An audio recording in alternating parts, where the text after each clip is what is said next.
Bienvenidos a Cinema 20.1. Siempre digo que esto es un programa muy especial y este también es un programa muy especial. A nuestra invitada la estuvimos persiguiendo, más bien estuvimos elucubrando la posibilidad de que ella estuviera aquí en Cinema 20.1 prácticamente desde que el programa empezó en la temporada pasada. Así que tenerla hoy, la verdad es que es algo que nos llena de dicha. Es muy curioso porque ella ha estado en algunos de los proyectos editoriales más importantes que ha tenido este país. Aquella extrañadísima revista Viceversa, donde ella era la coordinadora editorial. Sábado, el suplemento del 1+1 comandado por Huberto Batis, que para mí fue un espacio de formación importantísimo cuando era muy joven y ella era también muy joven y era la crítica de cine de este espacio, que fue una guía para muchísimos espectadores, pero también ha estado en espacios como Letras Libres, en revistas internacionales como Cuadernos del Caimán, que es la versión española del Cahiers du Cinéma, o en Sight and Sound, la prestigiosísima revista británica. Ella es Fernanda Solórzano y ella acaba de publicar un libro que se está convirtiendo en un gran éxito de ventas, cosa muy curiosa para un libro dedicado precisamente al cine. Se llama Misterios de la Sala Oscura y ese es el pretexto precisamente para platicar con ella aquí en Cinema 20.1. Arrancamos.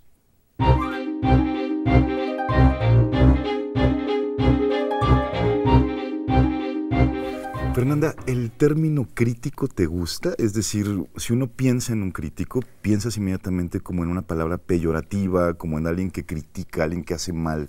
¿Te gusta esa palabra? No me gusta esa connotación. Ajá. Sé que es un estigma. Creo que habría que resignificarla porque, se entiende como alguien que va a deshacer de una pincelada o de una... El trabajo de años de un director. Y yo como antes que nada me concibo espectadora y cinéfila. ¿Cómo voy a poder querer no compartir el entusiasmo que me provoca una película? Yo quiero que la crítica se entienda como un puente, como un punto de partida para hablar extensivamente sobre esa película, sobre el cine, sobre las cosas que tenemos en común con los espectadores y con los directores. También se maneja mucho el antagonismo entre críticos y directores. También es un mito que, bueno, en algunos casos se cumple, pero creo que se puede convertir en una conversación útil. Tú eres director y supongo que es difícil que alguien comente tu trabajo, pero bueno, creo que también ahí tiene que ver los términos en los que uno como crítico se dirige hacia el trabajo de alguien más. Creo que hay que hacerlo con respeto. Me gusta el término conversación, pero también pienso si eso no acaba volviendo al ejercicio de la crítica un hecho conciliatorio, es decir, como no querer agredir de más, no querer meterte de más. Perteneces a una generación en donde además, bueno, ya estos antagonismos, digamos, como en la historia de la crítica, prácticamente desaparecieron y donde también otros medios llegaron, digamos, como a revolucionar un poco el acercamiento que el espectador tiene a la crítica. Una conversación puede ser apasionada y puede ser... Puede ser un debate. No entiendo la conversación tampoco como algo necesariamente en donde vamos a acabar estando de acuerdo. No es que yo quiera convencerte a ti de lo mío. Puedo incluso, podemos llegar a tener una conversación fuerte, pero creo que durante mucho tiempo, o en algunos casos, la crítica se llegó a entender como una agresión a la persona, al director. Yo no entiendo mucho ese tipo de crítica. Creo que muchas veces tiene que ver con una necesidad del crítico de alimentar un cierto ego, en donde entonces todo gira alrededor de tu persona como alguien que va a deshacer la carrera de alguien más. Yo no la concibo así, pero no, estoy totalmente de acuerdo contigo. Tampoco creo que debe de ser algo blando, ni algo que no levante pasiones, porque también es eso lo que nos mueve ir al cine y discutir de las pasiones. Entonces, bueno, si hay que llegar a las palabras fuertes, hay que llegarlas, pero alrededor de algo que tenga sentido. Te he oído decir en alguna otra entrevista que, digamos, esta pasión cinéfila que tienes no es una pasión de estas que muchos contamos de, claro, cuando yo era niño vi Los Olvidados, o cuando yo era niño vi La Bella Durmiente y tal, sino que a ti, digamos, como esa gran película definitiva te llegó hasta Mulholland Drive, que es una película a la que citas mucho como un momento importante en tu pasión cinéfila. Me funcionó esa película para articular lo que podía significar para mí el cine. Por supuesto que mucho antes muchas películas significaron la posibilidad de vivir el cine como una forma de vida literal, como una vocación, pero además como un espacio alternativo. Y creo que tiene que ver con que, mi familia no era cinéfila. Entonces, como bien dices, no era de aquellos niños a quienes llevaban a todas las funciones todo el día y los papás les ponían... Claro. No existía el DVD, no existía. Entonces, bueno, y Creo... nos tocó que naciera el beta y el VHS. Digo, yo no quiero decirlo, Fernanda es muy joven, pero nos tocó eso. Y solo podíamos ver ciertas películas en la muestra o en las retrospectivas, entonces sí era un esfuerzo adicional.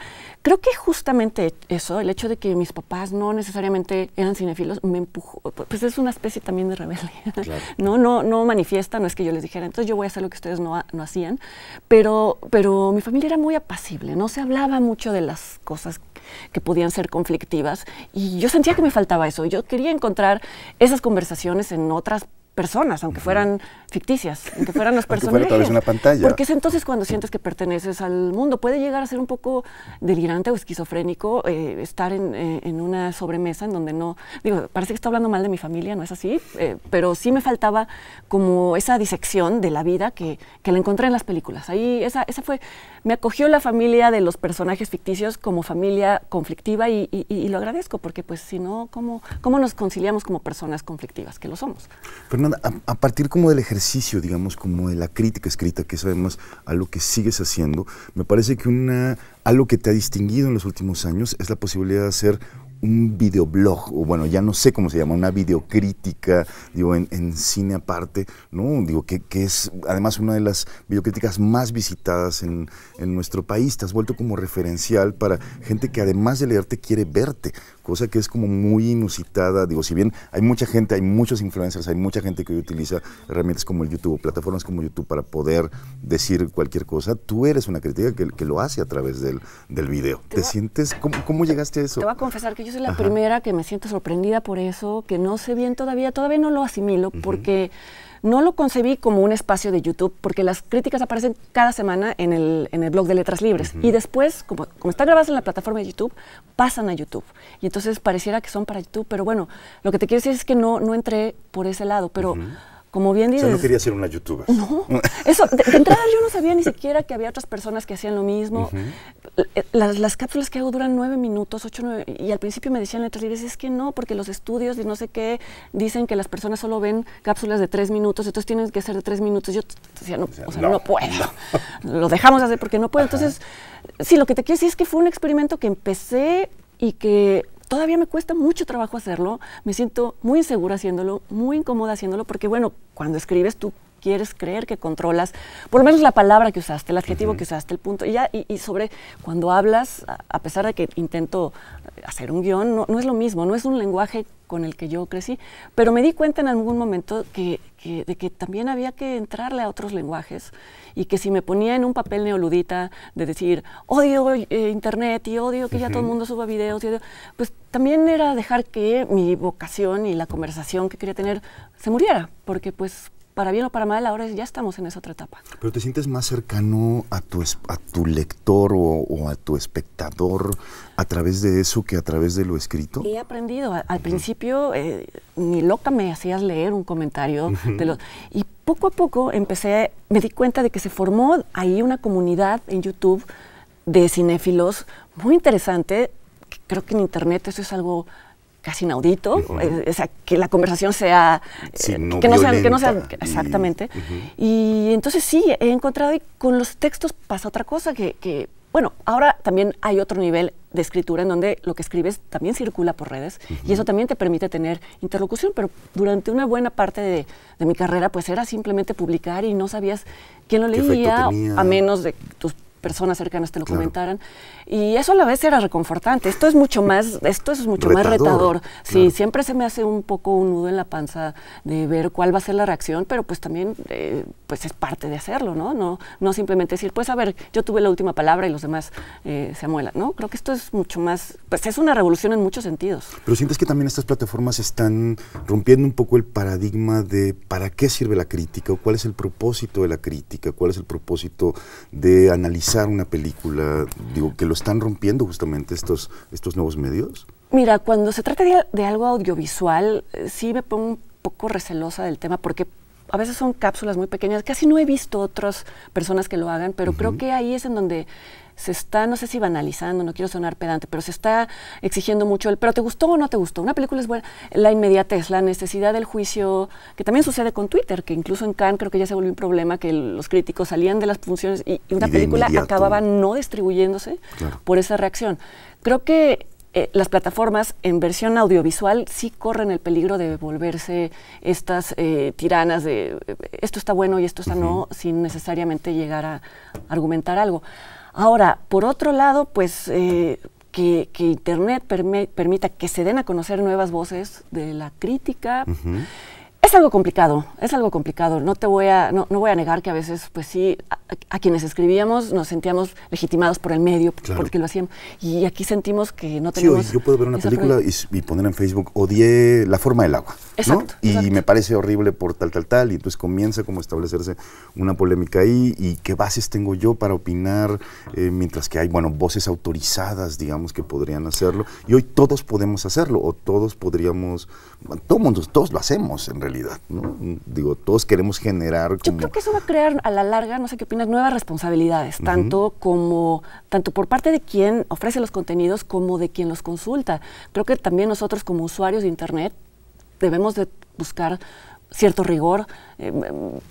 ¿Quién quieres que te dicte qué hacer o qué no hacer? No concibo tampoco la crítica como un manual de qué ver o qué no ver, porque entonces también se vuelve un poco arbitrario, pero creo que estamos frente a un mar, a una revolución de la que todavía no entendemos bien a bien cuáles van a ser las consecuencias, la revolución digital, y estamos todos tratando de poner un pie firme.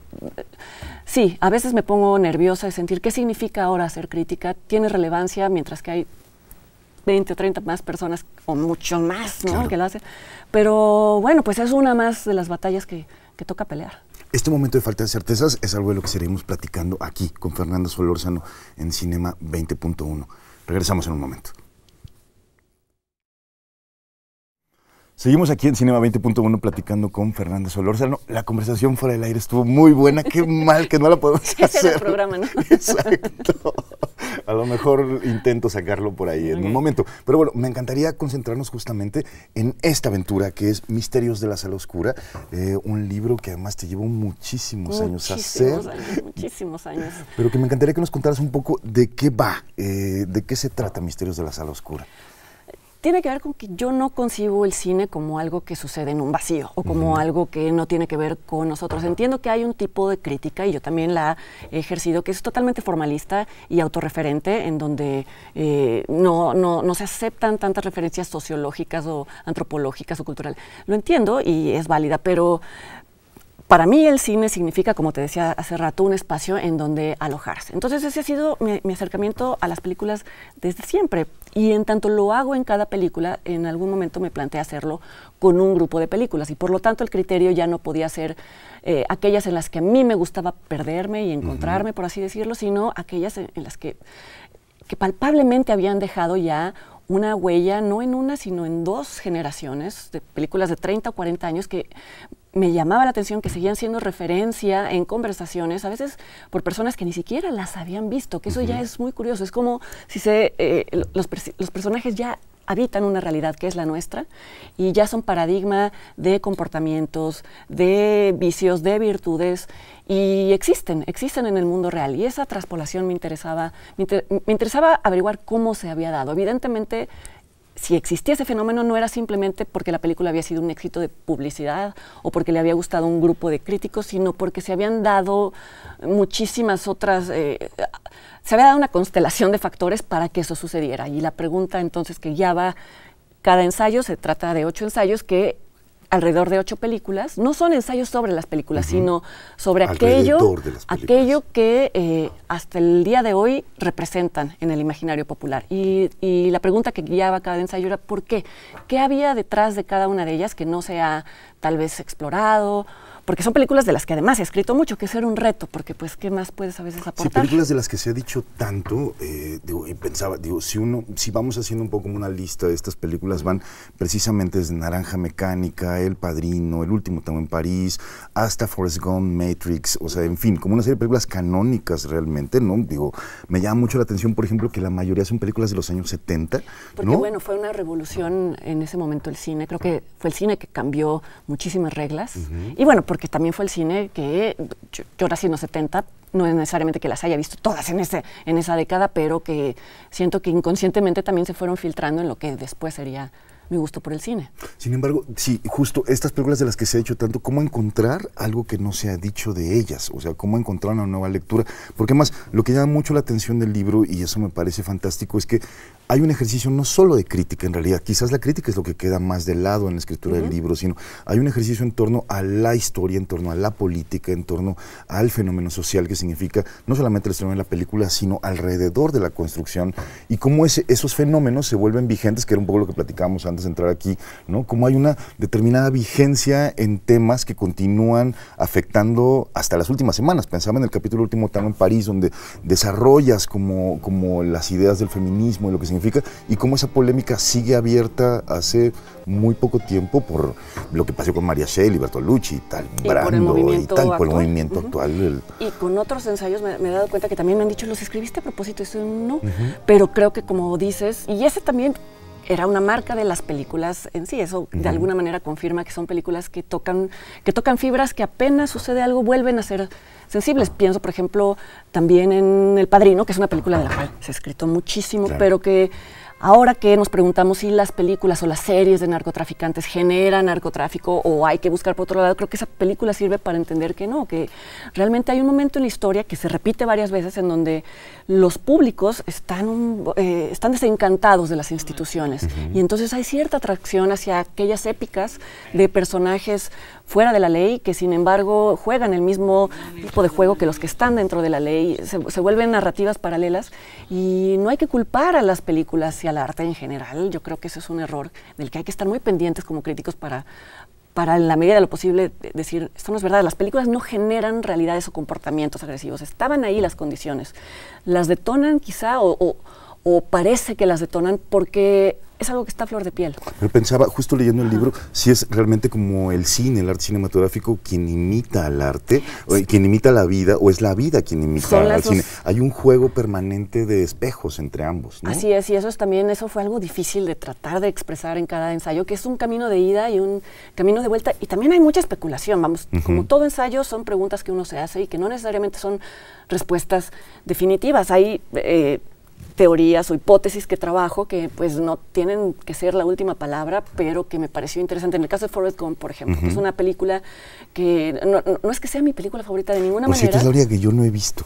¿No has visto Forrest Gump? Nunca lo he visto, pero, o sea, hay gente a la que le decimos el Forrest Gump. Pues no, sin haberla visto, como decías, esto de gente que no ha visto las películas y que, sin embargo, le significan algo de todas formas. Y que tiene un personaje, ¿no?, que es un personaje mediano como persona, y los productores, y bueno, Spielberg y Robert Zemeckis, que es el director, se conciben como los niños buenos de Hollywood. Y sin embargo, creo que esa película, mi interpretación y a lo que intenté jugar en ese ensayo es a descubrir cómo tenía una historia de esqueletos en el closet colectivo, en tanto Estados Unidos fue un país que durante mucho tiempo practicó una discriminación a las personas con alguna discapacidad muy fuerte, y esta película surge en una década en la que el movimiento en favor de las personas con capacidad surge prácticamente en el año. Es el año en el que la corrección política, no en el extremo en el que se consigue peyorativamente, sino como el movimiento de las universidades en donde se llama la atención a cómo el lenguaje puede llevar a la discriminación, también surge, y creo que eso incide en que una película sobre un hombre que se plantea ahí mismo, no lo estoy diciendo, no es un spoiler, tiene un IQ por debajo de lo normal, es un hombre que puede estar presente y que puede llegar a hacer más cosas que muchísimos de los ciudadanos normales, entre comillas, ¿no? Entonces, jugar a esas cosas, ¿qué hay detrás? ¿Qué hay debajo?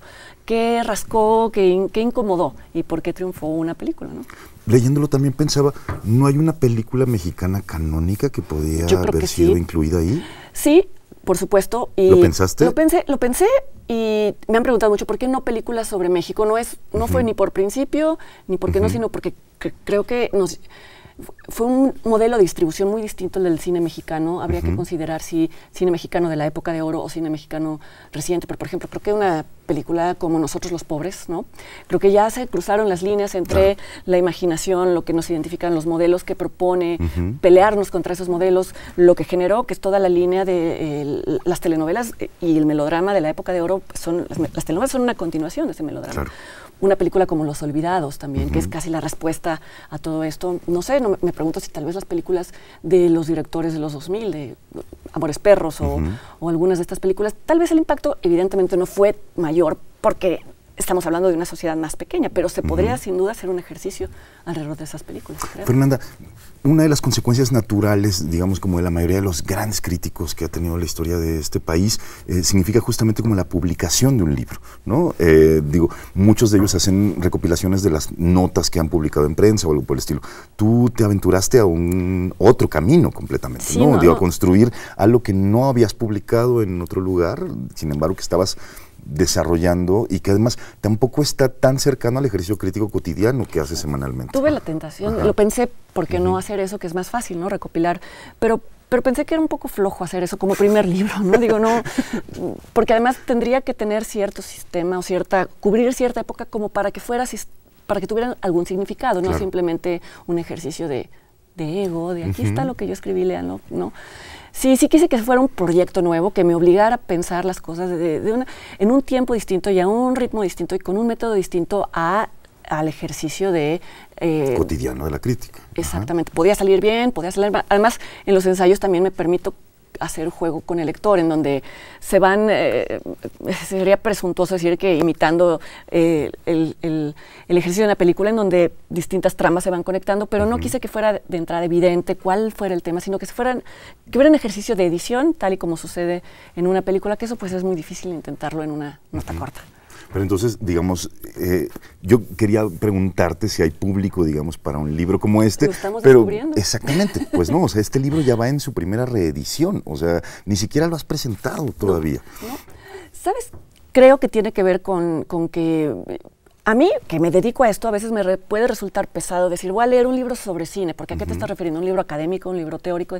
Y si a nosotros que nos dedicamos a esto nos puede resultar como algo más relacionado al trabajo que al placer, imagínate a un público que no se dedica a eso. Entonces, no quise excluir a esos lectores. Quise que fuera un libro que se leyera como si fuera una narrativa. Son pequeños relatos y que no tuvieras necesariamente que manejar ni terminología sobre cine, ni conocer la historia del cine, sino de alguna manera yo, en la medida de lo posible, irte llevando hacia eso, pero no poniendo esa barrera de conocimiento o de teoría o de jerga profesional que sí a veces aísla a muchos lectores. Te veo muy cerca casi de la ficción en momentos en este libro, o sea, y siento que hay una tentación como por llegar hacia allá, aunque lo has negado en todos lados, que nunca harías ficción. Pues porque soy muy autocrítica por y creo que tengo anulada esa parte del cerebro en donde se crea ficción. No sé, en algún momento lo hago, pero sí, tienes razón, en algunos de los capítulos quise recrear momentos en los que evidentemente no estuve ahí, pero contarlo de manera que un lector se pudiera imaginar una situación,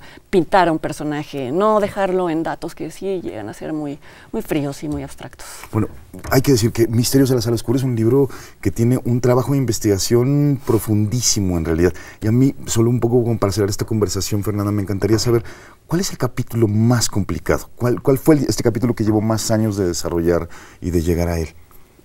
Te diría que todos, pero sé que no es lo que quieres que te conteste. Quiero que me digas uno. Complicados como tal, no, pero sí largos. Posiblemente el capítulo sobre Forrest Gump, que yo sé que suena extraño, porque es una película porque bueno, hablo... Sí, en medio de tanta cinta canónica Exacto, como El Padrino, y hasta Tiburón y tal. Sí, porque me llevó por caminos que no me esperaba que me llevara y los disfruté mucho. También El Padrino, porque El Padrino es una película, muy cargada políticamente, y entonces también no es mi especialidad, entonces tampoco quería dar pasos en falso, entonces me eché muchísimos libros al respecto. Ninguno lo padecí. Sufrí más al momento de editar los ensayos, ¿no? Y esto tal vez tú como director sabrás que puede llegar a ser enloquecedor. ¿En qué momento acomodar un párrafo de una manera o después de otro y demás cambia totalmente el sentido de un ensayo? Entonces eso fue, ya el trabajo de edición fue más difícil, pero todos me costaron mucho trabajo, pero todos los disfruté a la vez. Fernanda, muchísimas felicidades. No, hombre, gracias. Creo que es una gran sorpresa literaria este año encontrarse justamente con este libro, con encontrarse la voz de una crítica enormemente respetada, enormemente querida, además por un gran grupo de espectadores para quienes eres una referencia y una guía, y encontrarse esto que se aparte un poco de ese camino para llegar como a otro lugar enormemente disfrutable, muy apasionante. Creo que eso es lo mejor que se puede decir de cualquier libro, y me parece que Misterios de la Sala Oscura lo logra. Muchas gracias. Te lo agradezco muchísimo. Es un experimento en el que nunca me vi involucrada, pero pero también es algo que quería compartir con gente, esta parte un poco más libre de relacionarte con el cine, y de verdad te agradezco mucho tu lectura cuidadosísima y rigurosísima. No, muchas gracias, Fernando Solórzano, aquí en Cinema 20.1. Un placer encontrarse además a una mujer increíblemente, no solamente inteligente, sino hermosa. Creo que eso es algo que nos engancha mucho con ella. Se lo tenía que decir, ni modo, lo siento.